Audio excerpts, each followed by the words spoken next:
Apaguen la luz, chicos, no lo van a ver bien, por favor.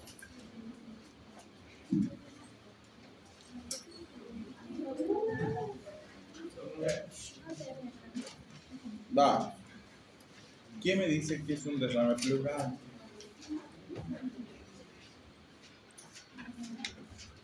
Cuando el líquido pleural membrana y todas las bases. Ya. Ahí llegamos a hacer el cambio. Ya. ¿Qué más? Es cuando el líquido pleural se escapa y va a las bases de su compañero. ¿Está en lo correcto? Sí, no, tal vez, quizá todas, ninguna. Después está el sin barril reciente, pues. En vano.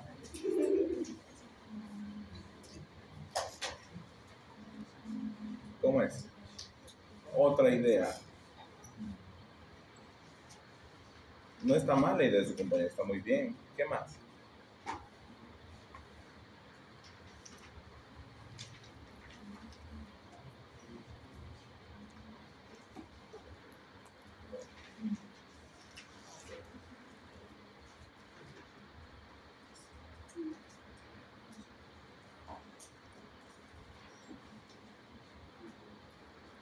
¿Nadie más? ¿Uno solo está en clase? Dale.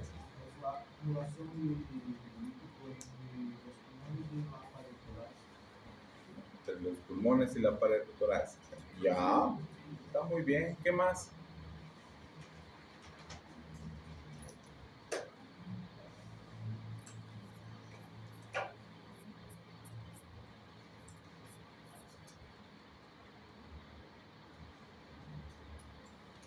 Ay, lo están durmiendo atrás.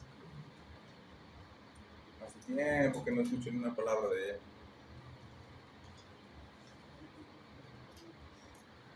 Creo que hoy tampoco vamos a escuchar.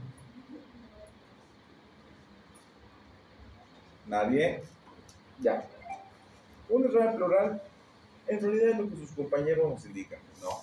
En realidad es un aumento de lo que va a ser el líquido pleural normal, que se encuentra entre las dos capas, tanto visceral y parietal, de las pleuras, ¿no? ¿Cuánto normalmente se encuentra de líquido en el espacio pleural?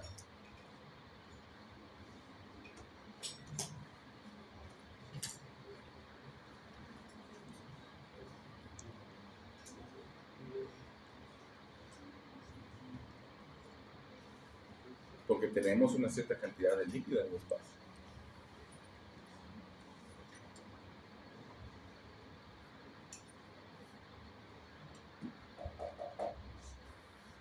¿Quién es?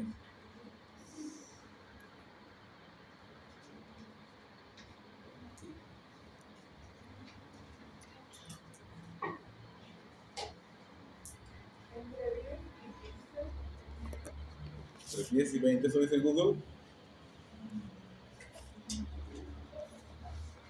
Se ríen. Normalmente encontramos entre 5 hasta 15 ml, incluso a veces puede haber un poquito más, un poquito menos, ¿no? Esa es la base más o menos que tenemos que tener en cuenta del líquido pleural para que no haya ese frote entre las pleuras. Pero hay algo interesante. Cuando este líquido aumenta, ya sea uni o bilateral, nosotros no podemos llegar a ver hasta un cierto grado de contenido en lo que va a ser el líquido pleural, ¿no? En una proyección posterior anterior se logra observar cuando hay un borramiento en los ángulos costofrénicos y eso es arriba de los 250 cc. Entonces nosotros no podemos llegar a detectar por debajo de los 250.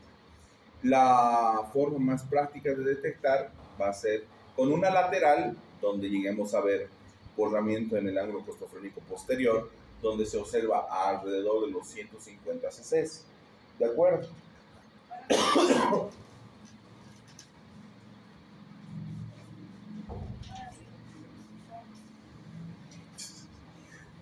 rápido. Entonces, la lateral es la que normalmente es la que nos ayuda a poder detectar. ¿Ya? Ahora, ¿todos los derrames pleurales son iguales? No. ¿En qué diferencia? ¿Qué? Ya, muy aparte la causa. Porque si vamos a los exudados, ya es unilateral. Transudado, ya es bilateral. Listo. Podemos tener primero grados, ¿verdad? Un leve va hasta 350 cc. De leve a moderado es de 350 a 1500 cc. Y arriba de 1500 ya se considera un derrame pleural masivo. ¿Ya? 2. Vámonos a derrames pleurales que se van a dividir en típicos y atípicos. Los derrames pleurales típicos es como el que estamos viendo acá. ¿De acuerdo? ¿Qué signos podemos encontrar en un derrame pleural típico?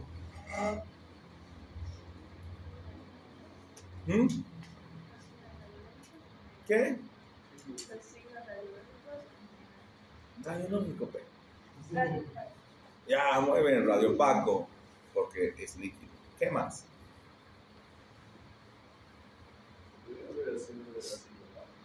Hay un signo de la silueta. Muy bien, positivo en este caso. ¿Qué más?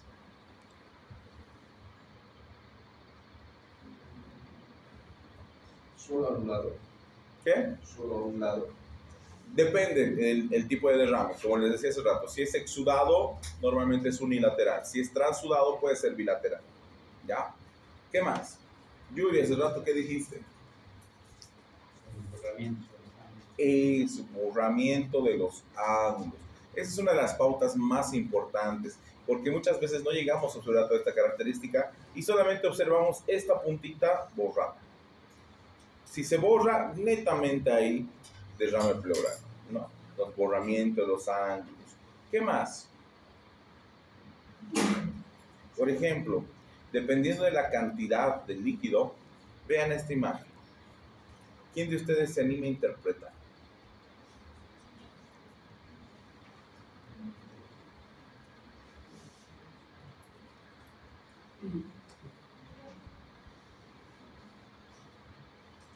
¿Quién dice yo? Ya no se peleen. Hay para todos, por favor.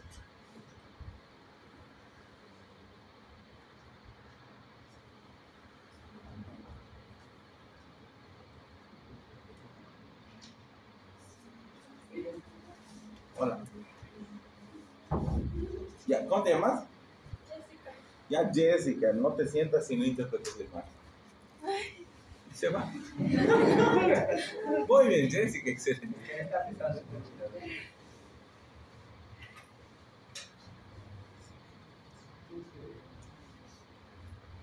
¿Qué te llama la atención de la imagen? Todos tus compañeros han respondido, por estas sentaditos.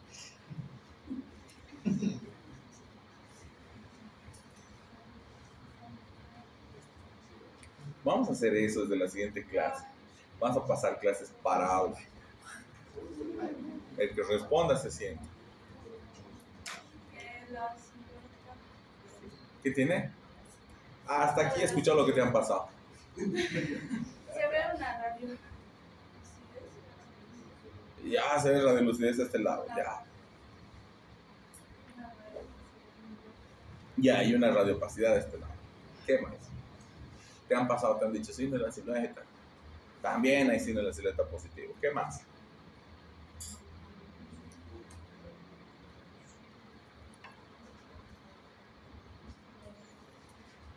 Ya, sentate, ya hay otra víctima, ya.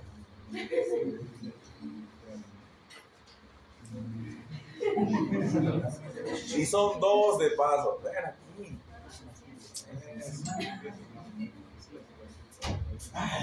Ahí está la placa. Ahí está la placa. Dale. Ya han dicho que hay signo en la silueta, hay radiopacidad. ¿Qué más?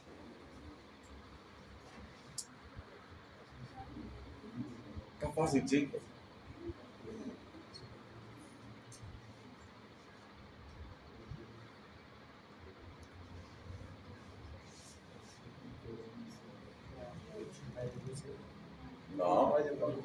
radio pago.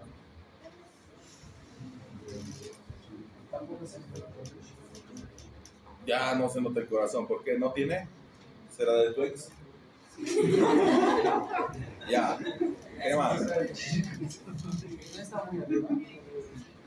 No.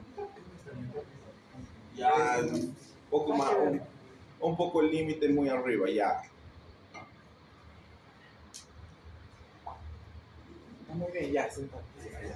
De hecho, recuerdo a tu ex, ya. Dale. Tú no has dicho nada todavía. ¿Qué llama la atención?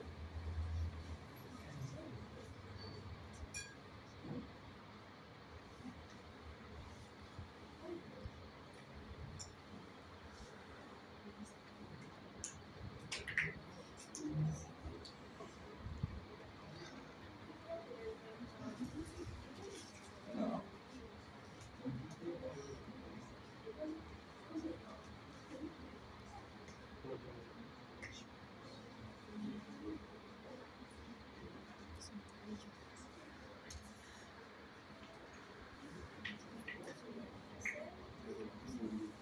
Ya, eso, muy bien. Toma bien. ¿Cómo es? Dime.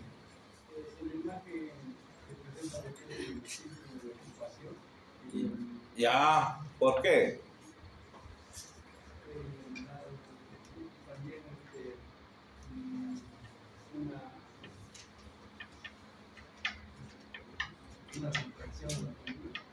¿Una retracción de qué? De la columna, ¿no? Estábamos bien hasta la ocupación. ¿Por qué? Corrige la idea, está muy bien, pero ¿por qué dices ocupación? ¿Qué? Fuerte, está bien. Ya, muy bien, hay un elemento que está ocupando un gran espacio en el hemitórax izquierdo y ese elemento es un líquido. Genial, ¿qué está haciendo ese líquido? ¿Por qué dices ocupación? Porque a este lado también tenemos líquido, pero no tiene específicamente las características de un síndrome de ocupación.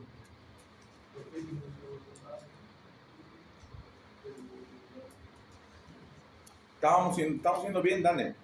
Pensá y ve las características. Solamente ve los detalles. ¿Cómo está su tórax del paciente? Así está.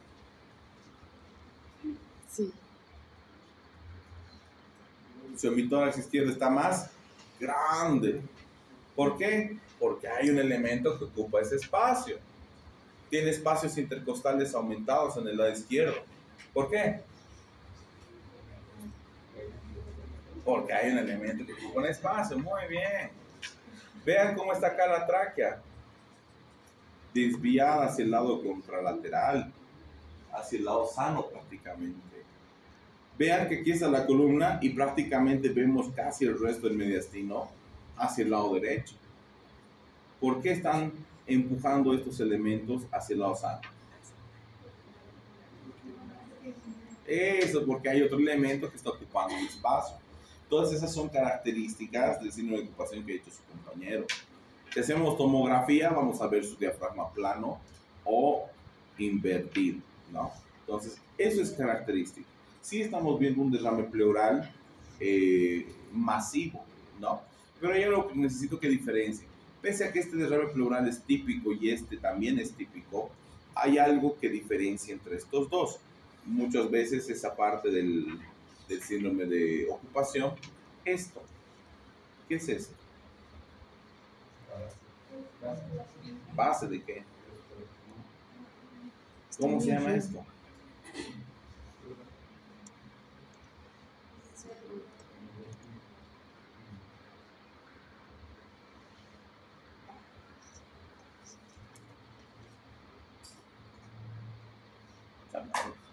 ¿Diafragma?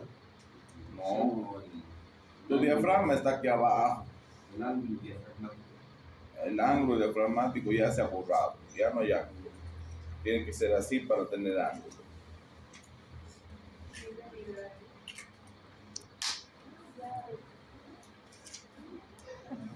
Yo creí en vos. Ahora ya no. Si se dan cuenta, es una curvatura, ¿verdad? Esto se llama signo de menisco o línea de Damoiseau. Este es el signo patognomónico del derrame pleural.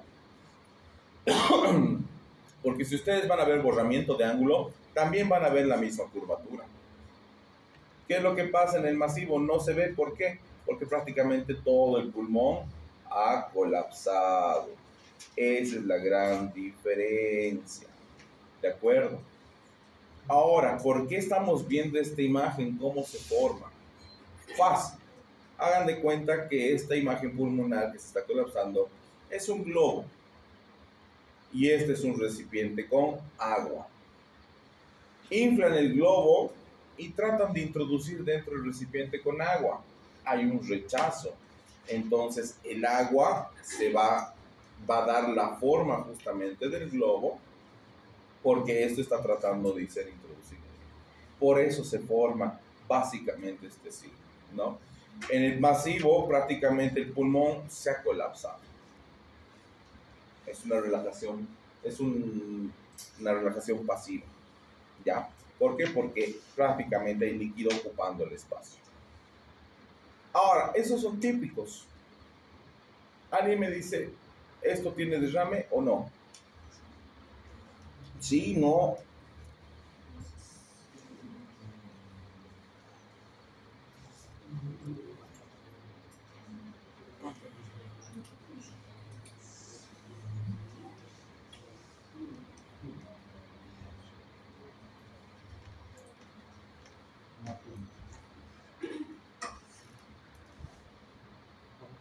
¿Cómo es? ¿Derrame o no derrame? ¿Por qué no es menisco? No hay menisco de su compañero. Ya. ¿Quién dice algo más? Hay ángulos. Muy bien, hay ángulos. ¿Qué más?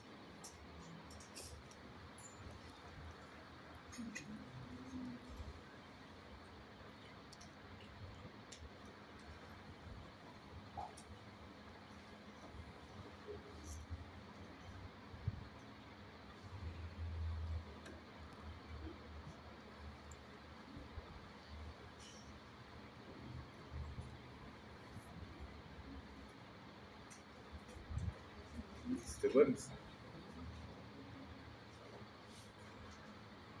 ¿Cómo es? ¿Quién más puede decir algo? Solamente Yuri está en clase. Lo único que está participando.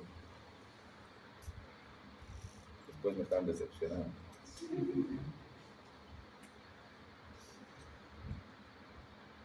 ¿Derrame o no derrame? ¿Quiénes dicen derrame? Levanten la mano. Yo pensé que estás levantando. Eso, allá atrás. ¿Por qué? Excelente. ¿Qué?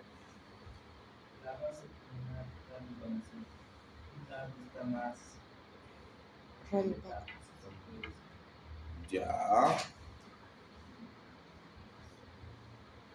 ¿Qué más?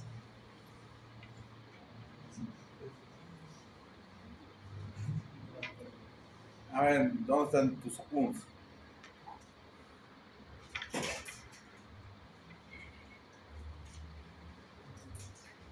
¿Quiénes dicen que no es derrame? Levanten la mano. ¿Y los demás? No sabemos, queremos saber. No saben. Ya. El único que era nada sí es su compañero, porque sí es un derrame. Este es un derrame atípico, subpleural o subpulmonar. Este es el derrame. Esto parece un pseudodiafragma, pero no es diafragma. Este es lo que va a ser la membrana pleural visceral, ¿ya? Si ustedes observan, tenemos la presencia de un ángulo, sí, con un leve borramiento, pero es mucho más profundo de lo normal, ángulo mucho más cerrado. Y esto tiene un tamaño mucho mayor a lo que debería ser normalmente. Dentro de las pleuras podemos tener adhesiones, principalmente entre las pleuras, lo cual nos va a permitir encontrar líquido en lugares donde no pensábamos. En este caso hay una adhesión a nivel del ángulo y una adhesión a nivel del ángulo cardiofrénico, lo que permite tener líquido en esta región. Entonces, si nosotros viéramos el diafragma, tu diafragma está invertido. Este es un derrame subpleural, ¿de acuerdo? O subpulmonar. Acá, ¿qué llama la atención aparte del marcapaso?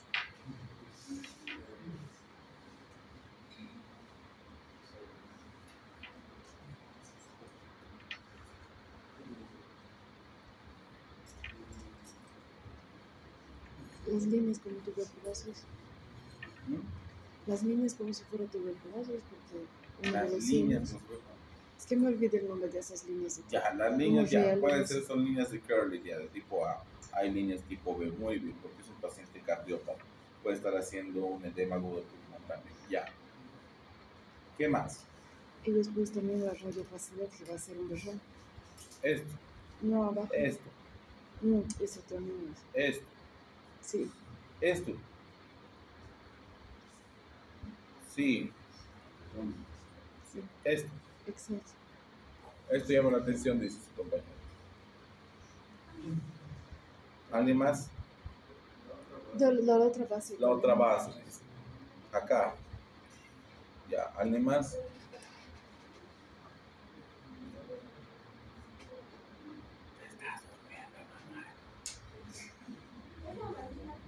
¿Qué? ¿Esto? Sí, hablamos. ¿Esto? ¿Qué es? Algo que necesito que ustedes tengan en cuenta es que si se dan cuenta, esto llega a terminar casi en un vértice. Ya. Esto también es un derrame atípico. Este es un derrame intercisural. Cuando termina en vértice, ya hemos dicho hace rato, podemos tener adhesiones pleurales que nos permitan encontrar derrames donde menos lo pensamos. En este caso está entre las cisuras. ¿De acuerdo? Entonces es un derrame intercisural. Ahí estamos bien. Otro.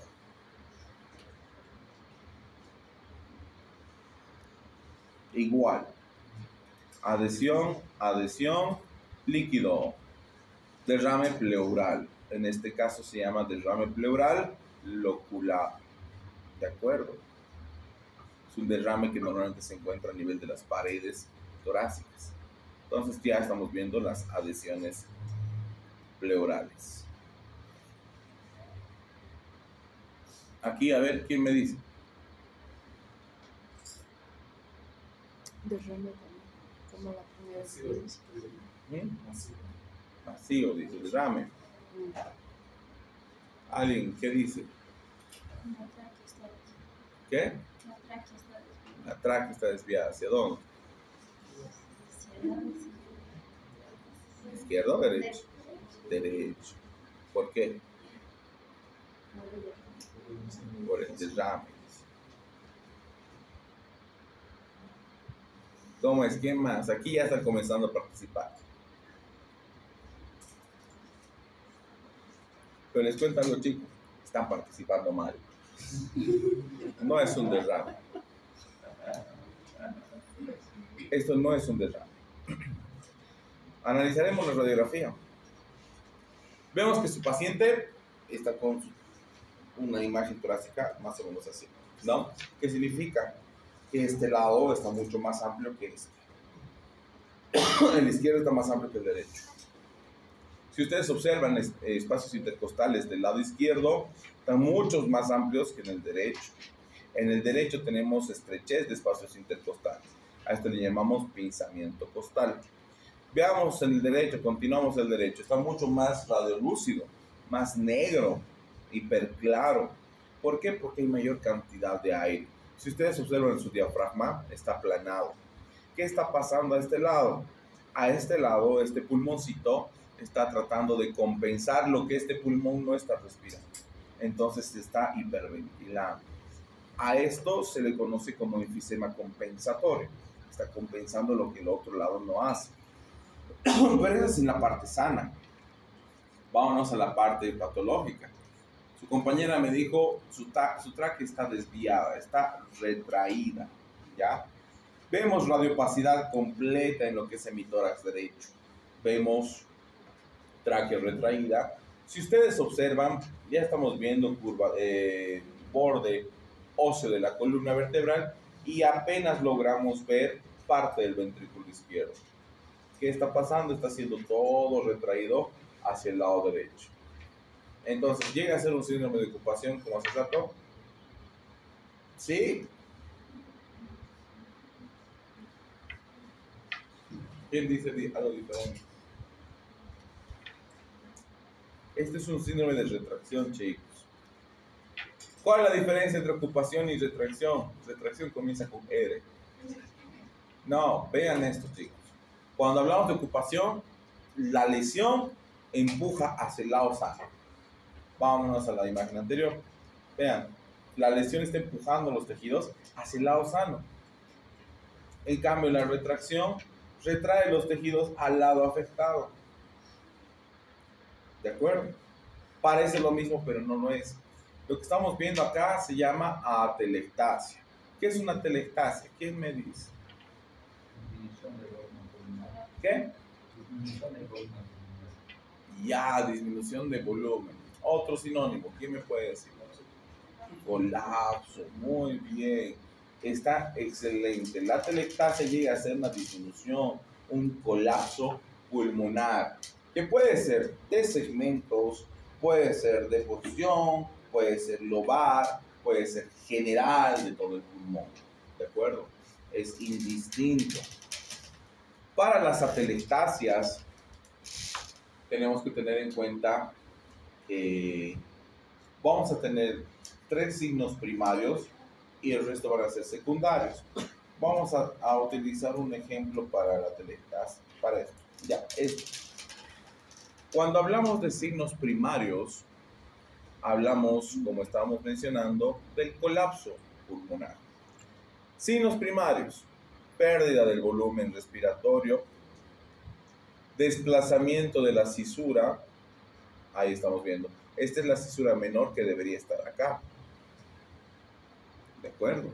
Ahí está desplazada. Y lo que conocemos como apelotonamiento de Crowding. ¿Qué es el apelotonamiento de Crowding? Toda la porción vascular que estaba acá, distribuida por todo este lóbulo, comienza a unirse en una sola imagen. Entonces, ahí estamos viendo un apelotonamiento justamente por el colapso o la pérdida de volumen respiratorio de esta región. Esos son los signos primarios. Ojo, 3 signos primarios. El resto son secundarios. Por ejemplo, a ver, vamos a esta misma imagen. Acá vamos a ver mucho mejor lo que es la retracción de la tráquea, ¿no? Disminución del hemitórax, pinzamientos costales, elevación del diafragma, retracción del ilio pulmonar, retracción del mediastino. Todos esos son el enfisema compensatorio. Todos esos son signos secundarios. ¿De acuerdo? Ya saben. 3 primarios, el resto son secundarios. Aquí prácticamente no se nota específicamente el primario. ¿Por qué? Por la afección que está teniendo a todo el pulmón. ¿De acuerdo? Pero sí sabes que hay un colapso pulmonar por el resto de la retracción. Este tipo de atelectasia se llama atelectasia obstructiva. Puede ser central como periférica.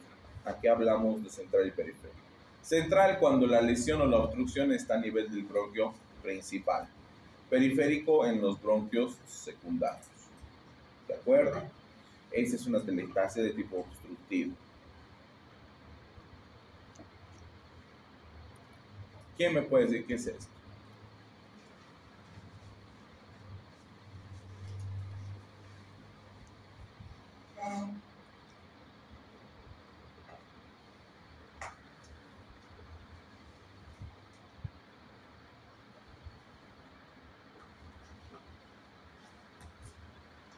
¿Qué es esto?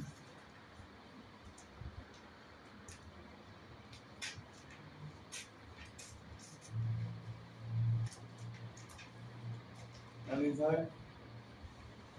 Vean que este lado todavía se nota la vasculatura un poquito y a este lado no hay nada. ¿Qué ha pasado?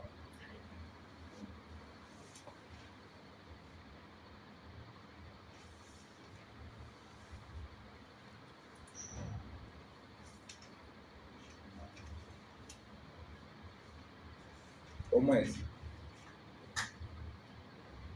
Aquí hay un acúmulo de aire, chicos, en el espacio. Esto es el pulmón completamente colapsado. Todo el pulmón colapsado. Esto se llama muñón pulmonar. ¿Por qué? Porque prácticamente estamos teniendo un neumotórax acá. ¿De acuerdo?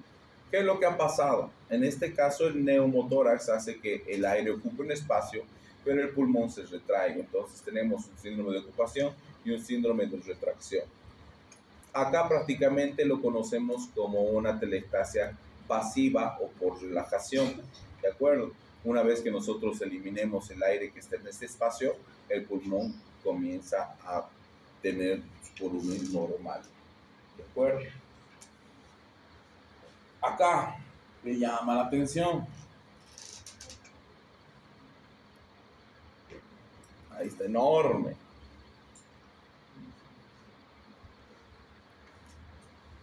Es una masa, ¿no? Ahí estamos viendo una masa ocupando un espacio principalmente en lo que es el lóbulo superior izquierdo.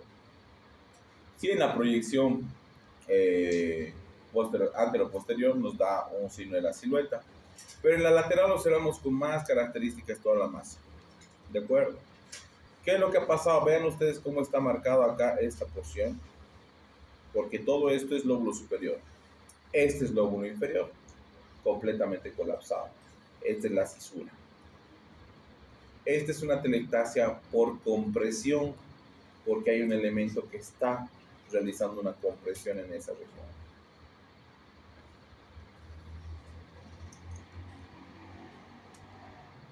¿Conocen qué es la membrana hialina?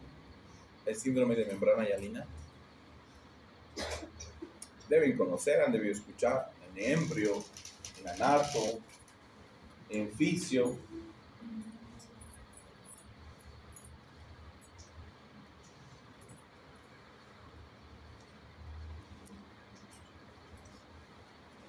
Eso, dale. El neonato prematuro Ya, ¿qué pasa? no tiene los pulmones desarrollados. Ya, y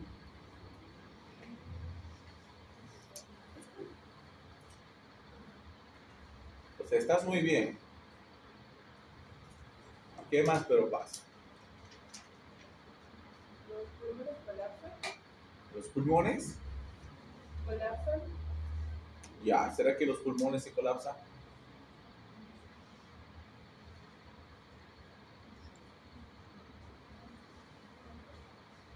O sea, estás bien, estás excelente.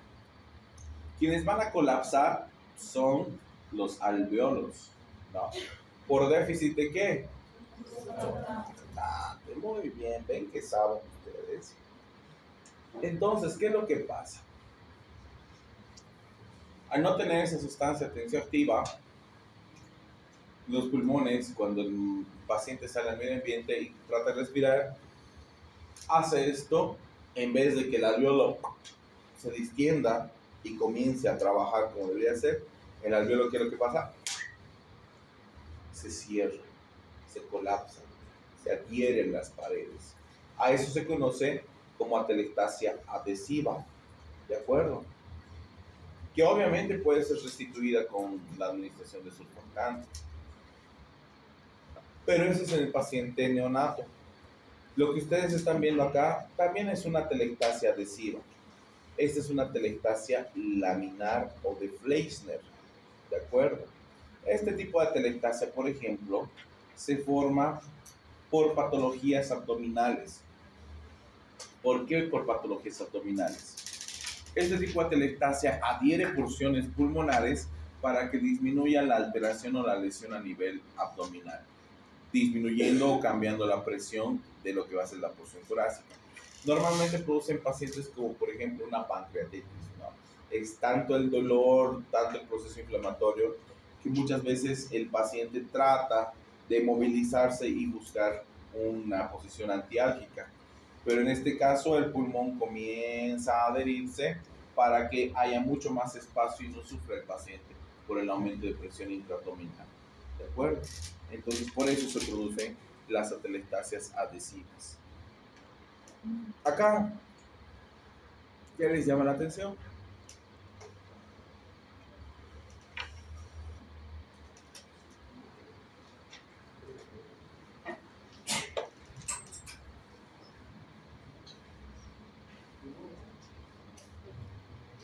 ¿Mm?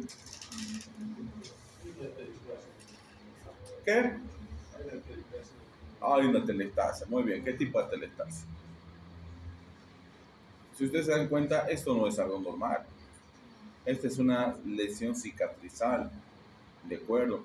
Ahí vemos mucho mayor radiopacidad, tejido heterogéneo prácticamente. Esta es una cicatriz. Su nombre nos dice, ¿no? Es una atelectasia por cicatrización. La mayor parte de las cicatrices producen tejido fibrótico, ¿no? Que es lo que permite o evita en realidad que tenga la elasticidad normal del pulmón. Entonces, si no tiene la elasticidad normal, prácticamente queda retraído hacia el lugar que sea fibrosado. Otro tipo de atelectasia. Lo mismo ahora, en este caso, por ejemplo, es una atelectasia netamente lobar. ¿Qué lóbulo está siendo afectado? ¿Qué? Derecho. ¿Pero cuál de los lóbulos derechos? Superior. Fácil, ¿no? Ahí está, hemos dicho hace rato que esta era la cisura menor. A esta imagen que están viendo de forma curva, que debería estar acá, se la conoce como imagen de S de Golden o S itálica, que nos orienta justamente a la atelectasia del lóbulo superior derecho. Acá, ¿qué nos llama la atención? La masa, dice. Esta masa.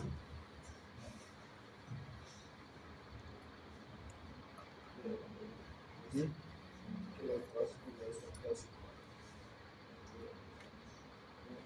No habría problemas si están casi iguales.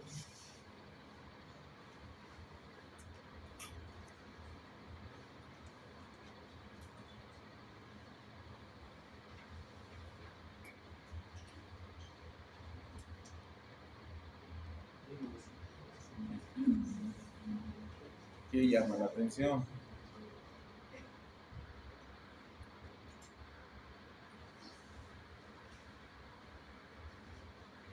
Si ustedes observan, acá tenemos una radiografía de tórax PA que está en inspiración, donde algo que nos llama la atención es toda esta región. Está mucho más hiperclara, completamente negra. Y hay algo acá, esta línea que voy a seguir con el cursor. ¿Se dan cuenta? ¿Qué es esa línea? Esa es la línea pleural visceral. ¿Qué es lo que está pasando? Este pulmón se está colapsando. No. ¿Qué es lo que ha pasado? Es un neumotórax. Hay aire que está en este espacio ocupando un lugar. ¿De acuerdo? Ahí estamos viendo un neumotórax. Podemos tener neumotórax a tensión, neumotórax espontáneos. Depende mucho, aunque ustedes tal vez lo vean en cirugía de tórax, la escuela para diferenciar la gravedad del tórax. La Sociedad Británica utiliza la medida apical a la región superior del muñón pulmonar. La Sociedad Americana de Cirugía de Tórax utiliza la medida de lo que va a ser el reborde torácico en una corte transversal hacia el reborde del muñón pleural. Para tener un estándar, que en realidad no llega a ser lo mismo con las dos escuelas, se saca un índice, el índice de Kircher. Este índice de Kircher lo único que hace es tomar el área del pulmón, se divide entre el área del muñón, o se multiplica por el área del muñón, y se divide entre el área del pulmón nuevamente. y se multiplica por el 100%. Así ustedes tienen un porcentaje que llega hasta el 15% con un neumotórax leve, hacia el 30 moderado, arriba de 30 a 50 ya se puede considerar masivo. Obviamente, ya arriba de 50 ya va a ser atención incluso, ¿no? Ahí está la diferencia del neumotórax atención y neumotórax espontáneo. Vean cómo se encuentra un neumotórax atención. Prácticamente todo negro, hiperclaro por la cantidad de aire. Estito es el moño pulmonar, pero vean hacia dónde están el resto de los tejidos. Ahí está la tráquea, está siendo desviada hacia el lado contralateral, todo lo que es el mediastino ha sido desviado hacia el lado sano, ¿no? Entonces prácticamente estamos viendo un neumotórax atención en ese lugar. Acá, ¿qué les llama la atención?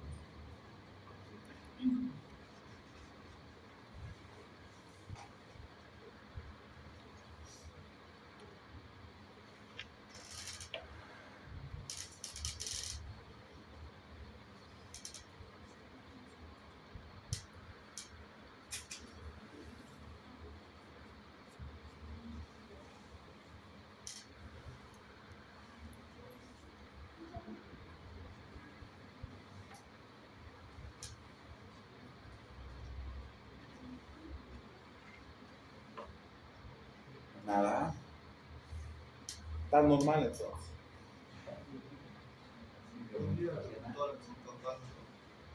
Tórax en campana, dice su compañero. Parece, ¿no? Está hiperinsuflado. ¿Qué más? Pero no específicamente es un tórax en campana por la patología. ¿Qué más?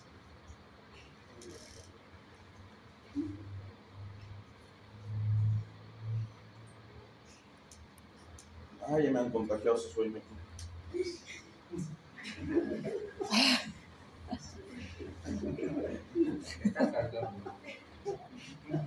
¿Estás bien? No quisiera mojarte. ¿Estás cansado?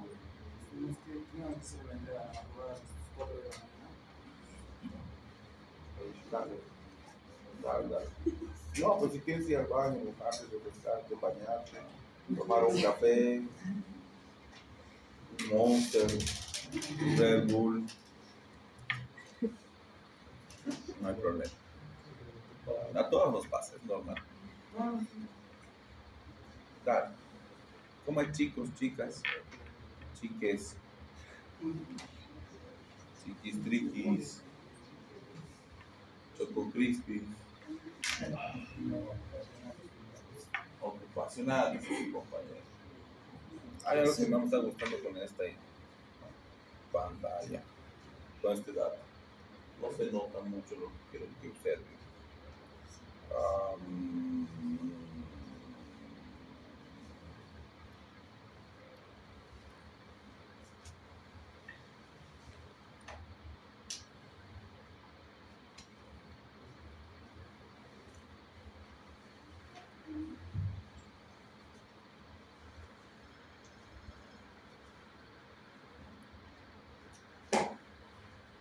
Ah, ya está mejor. Ya.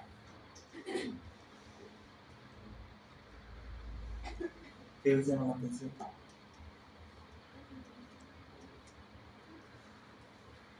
Pensé que iban a decir,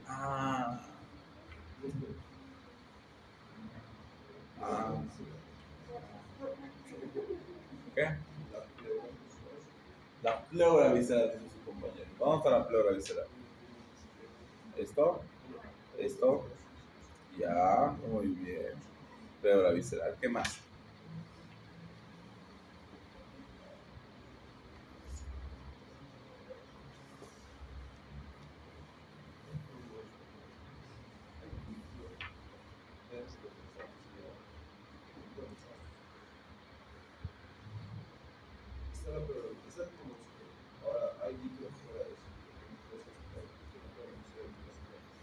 Ya, hay líquido acá y acá. Entonces tiene aire y líquido. ¿De aquí qué es? Del pulmoncito. ¿Cómo se llama esto entonces, chicos? Porque aquí hay dos elementos que están ocupando un mismo espacio.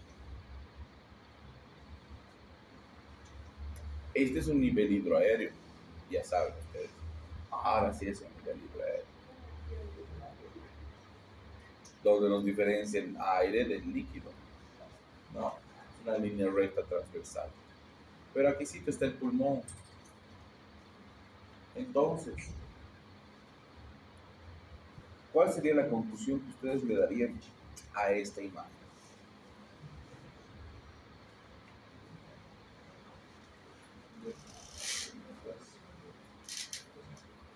¿Qué? Ya, obviamente es una telestasia pasiva del pulmón. Listo. Pero ¿cuál sería la conclusión? Porque como conclusión no puedes poner solo la telestasia, porque hay un causante de esta telestasia.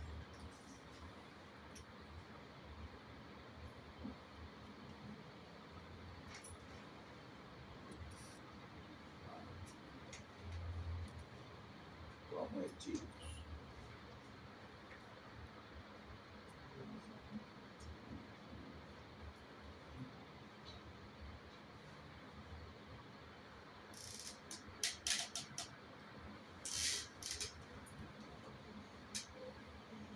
¿Qué nombre le darían? ¿Qué patología hemos visto hace ratito? Ahorita estábamos viendo. Ahorita. Ya, es un neumotórax acá. Pero el líquido, ¿qué? Derrame. No es un derrame. Para que sea derrame, tiene que tener curvatura de la mozo. ¿Cómo denominamos al líquido con términos médicos?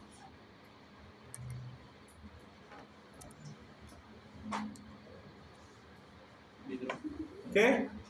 Fuerte. Fuerte. Si te equivocas, la ventana está abierta. ¿Qué? Algo es igual a hidro. Muy bien, hidro, muy bien. Entonces, si le ponemos el hidro antes del neumotórax, hidrotórax. Hidroneumotórax, muy bien. Porque hay dos elementos que están ocupando un espacio. Hidrotórax, de verdad. Ustedes necesitan diccionario más que otra cosa. Ahí estamos viendo un hidroneumotórax. Si fuera sangre, porque no sabemos si es sangre todavía. Entonces, ¿cómo sería? Hemo. Muy bien, qué inteligente. Me sorprende a ver. ¿Qué? ¿Ustedes también se sorprenden?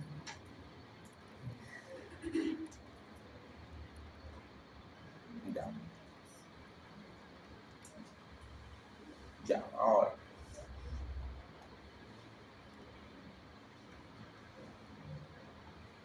Una patología que es bastante confundida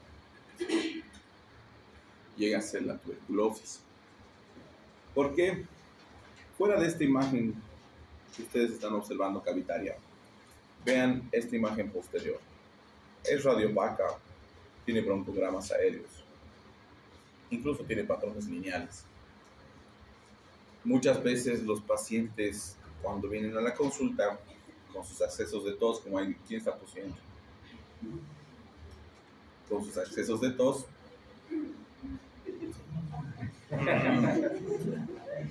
vienen con lesiones como síndromes de condensación apicales, normalmente bilaterales, no apicales.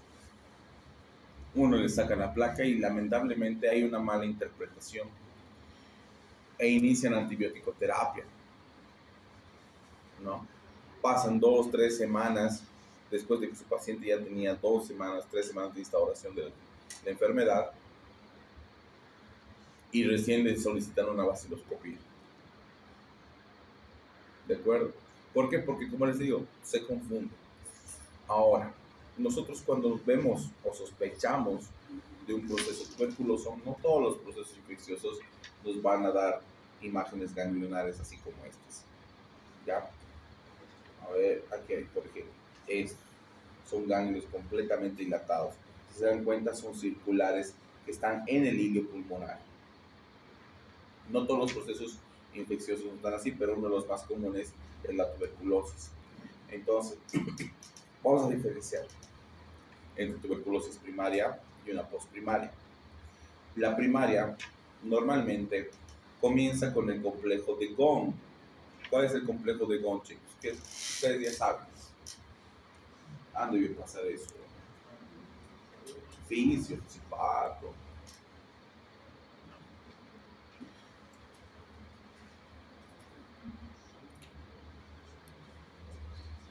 El complejo de Ghon no eran clasificaciones. Las clasificaciones del complejo de Rankin. El complejo de Ghon va a ser la primoinfección de la tuberculosis. ¿De acuerdo? Es una lesión muchas veces nodular o micronodular en el pulmón que rara vez se llega a observar, aparece durante los primeros días de la infección de la tuberculosis. Común y frecuentemente se observa debajo de la clavícula, ¿de acuerdo? Una vez que va pasando el tiempo, esta pequeña imagen nodular comienza a diseminarse por vía hematolinfática hacia lo que va a ser el hilio pulmonar. Y en el hilio pulmonar es donde comienzan a producir calcificaciones de los ganglios, justamente por la lesión. A eso se conoce como complejo de Ranke, y es el segundo complejo tuberculoso. ¿De acuerdo? Una vez que pasa el complejo de Ranke, ya comienza a diseminarse hacia todo el pulmón. Como estamos en un proceso infeccioso, comienza a dilatarse la porción ganglionar. ¿De acuerdo? Hay ganglios linfáticos hipertrofiados. Vamos a tener la condensación, el broncograma aéreo. Listo. Terminando esa fase, podemos tener esto. ¿Qué es? Ya saben ustedes.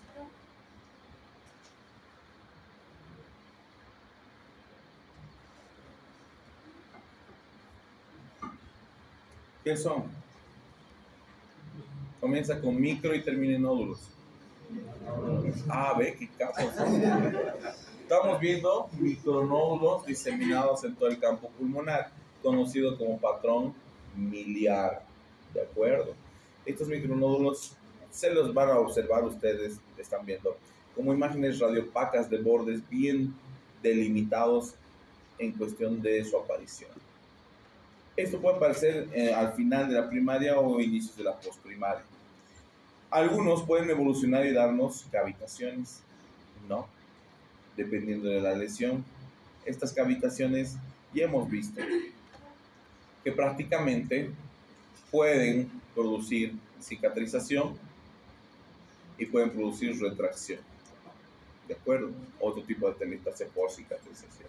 Entonces ya estamos viendo cavitaciones tuberculosas, ¿no? Quiero ver si tengo para mostrar ese complejo de Ghon. Ahorita vamos a ver. Acá, ¿qué les llama la atención? Tiene el antecedente de tuberculosis este paciente.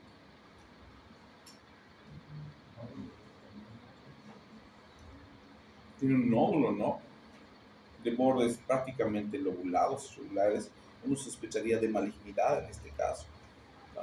Pero si tiene el antecedente de la tuberculosis, se puede sospechar de un tuberculoma, o si no de una reinfección tuberculosa, donde normalmente vamos a ver los nódulos de Simon en los pacientes pediátricos o los nódulos de Ashkoff-Pool en el paciente adulto, ¿no? Que prácticamente resulta ser el mismo nódulo de reinfección en la tuberculosis. Pueden o no tener derrames, atelectasis, y eso ya es secundario. Denme un segundo,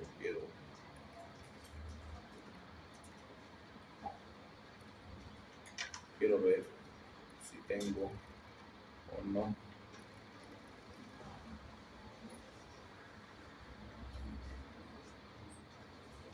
Algún lado tengo.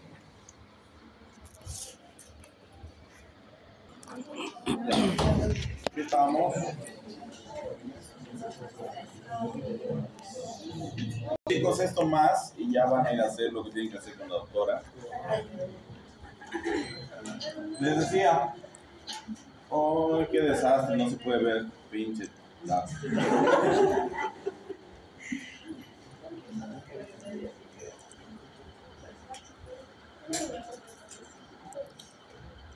No se nota.